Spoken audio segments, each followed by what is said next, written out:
Kính chào quý vị và các bạn. Nhân vật trong chương trình Đất và Người Quảng Ninh ngày hôm nay sẽ là một nghệ sĩ người Anh đã có một thời gian đủ dài gắn bó với con người Quảng Ninh và cũng đã dành nhiều tình cảm để làm nên những tác phẩm nghệ thuật gắn bó với con người và vùng đất nơi đây. Đó chính là James Cleeland. Hi Jamie. First of all, I would like to thank for your agreement to join our conversation today. And the first question, could you introduce about yourself, your occupation in the past and now? Hello, Jang. I'm from England. I've been living in Vietnam for the past 2 months. This is my 5th time here. My first time was in 2009. I came here to work as an ESL teacher. For my occupation, I'm an artist, filmmaker. I'm also a student of cultural and film theory. What attracts you to Hạ Long, Vietnam? Initially, I came here to work as a teacher. I worked here for a short time as a teacher and decided the place was very beautiful. The people were very warm and friendly, and I'd been in Southeast Asia for several months, and I was looking for somewhere to do an artist residency. How did you feel when you get here for the first time?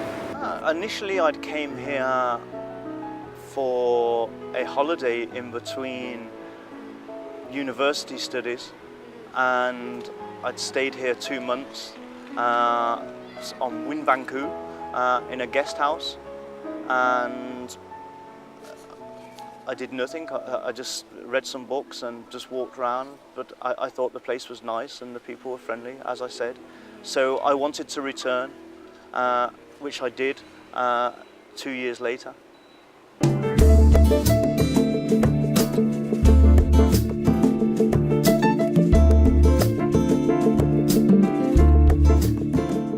You have had a long time in Hạ Long. What do you think about Hạ Long landscape and people? The landscape is beautiful and the people are warm and friendly. Landscape, there has been changes since I've been here, as I know there is building development going on in Ha Long, which is great.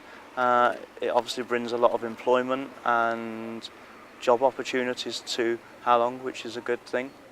And the natural beauty here is stunning. It really is one of the most beautiful places. We know that you made some art projects in Hạ Long, including exhibition Mother Dragon Return. Could you introduce about the idea of implementing this project? The idea was to bring foreign artists into Vietnam, into Ha Long, Quảng Ninh, to work with Vietnamese artists. I'd been working with some school children, and I have friends who are international artists from Germany, Russia, and etc. around the world, and they'd expressed some interest in coming to Vietnam and trying to do some art project, and I was responsible for the organisation, and the idea behind the Mother Dragon Returns was the word long is dragon, and I wanted to do something about identity and the idea of living in Ha Long, the idea that the landscape around us had been created by these flying dragons spitting, and the idea of that returning, you know, and in form of an art project. And we actually made a dragon. And we carried the dragon from the Japan Cultural Centre with a load of young people who were really great, and I think there was actually one mother that day who joined in, and we walked from the Japan Cultural Centre all the way to here. Could you introduce about your partner in this project? My partners came from Germany and South Korea. The German woman was named Carol, and she had worked in many other countries, working with children and doing art and community projects. The Korean girl, whose name was Unchin, was a PhD doing her doctorate, and she was interested in pedagogy and linguistics and was also a working artist. Both wanted to come here. They had not been to Vietnam. They were expressed interest because it is a very interesting country, and also because of the beauty of here. Trước khi tiếp tục câu chuyện, mời quý vị và các bạn cùng đến với những hình ảnh về cuộc triển lãm Sự trở lại của rồng mẹ do Jamie và những người bạn của ông thực hiện hồi đầu năm 2014.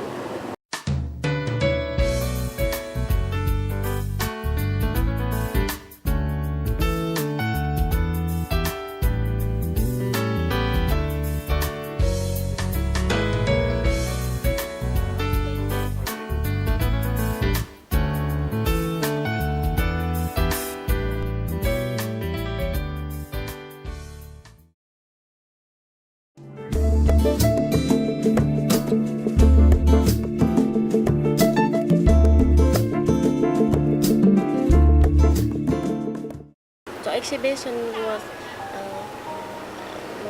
invited to show in Quảng Ninh Museum. And could you tell something about this?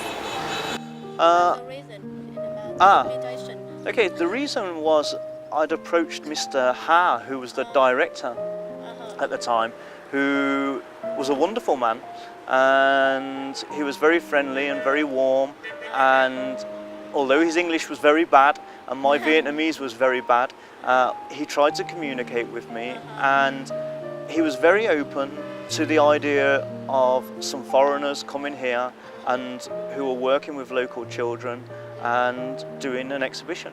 And he gave us room and space, which was really wonderful of him. And I hope that that will lead to further collaborations with the museum, with foreign artists who I'm sure would be totally impressed by Ha Long and by, as I said, the warmth of the people and friendliness of the people here. And it is a great place to work and do art. And what made you come back Vietnam again and perform some other arts in Quang Bô? I did an art project with a Japanese artist named Kana Sasaki, who came from Tokyo. She joined me just for a few days. We worked with 2 local children from Jui, and we just created a small sculpture and did some drawings, which was great fun. And I originally wished to do a bigger project, and that was not possible because of the local authorities. Ngoài là một người nghệ sĩ thì Jamie còn là một người yêu thích và tự sản xuất những bộ phim.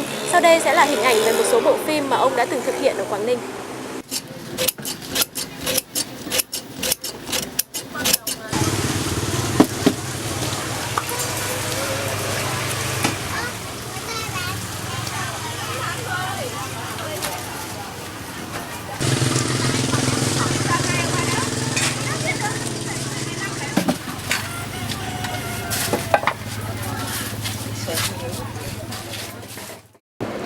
Why do you choose to make film in Quảng Ninh? Quảng Ninh is an interesting place with many activities going on, both cultural and traditional, also lots of modern things happening. Firstly, I've made 4 short films here in Ha Long. They've all been cultural, ethnographic films dealing with local people and things that local people are interested in. I made a film in the temple here, which was to do with actually on this road going down, and that involved the women on a Sunday who go there to practice and do their prayers, their Buddhist prayers. I'm not a Buddhist, but I've lived in Buddhist countries, and I was interested in the women that having their voice heard, and I asked if I could film there, and they said yes. So that was one short film I made. I made another film with a really nice local woman who just does recycling, and you know, was wonderful and allowed me to spend some time with her and film her. And I think it's a beautiful documentary. I've made films in Turkey and in China. For example, in China, what topic you choose? In China, I've done art projects. I also filmed some Tibetan people to do with Losar, which is the Tibetan New Year, and spent some time with some Tibetan people. And what is your next plan in Vietnam? Oh, well, my next plan is to leave, unfortunately. It's time to go back to university. And when you graduate to university? Oh, I don't know. My university has been all over the place. I've studied in 5 countries. I've studied in Turkey, I've studied in China, I've studied in Cambodia, England, and I will next study in Wales. And my education is not finished yet. It will be probably another good few years. Thank you for joining us today. Hope to see you again in Vietnam. Quý vị và các bạn thân mến, câu chuyện ngày hôm nay đã cho chúng ta một góc nhìn mới, một góc nhìn khác về Hạ Long, Quảng Ninh trong mắt của một người bạn nước ngoài để thêm yêu và tự hào về những gì chúng ta đang có. Đến đây chương trình của chúng tôi cũng xin được tạm dừng. Cảm ơn quý vị và các bạn đã dành thời gian theo dõi. Xin kính chào tạm biệt và hẹn gặp lại.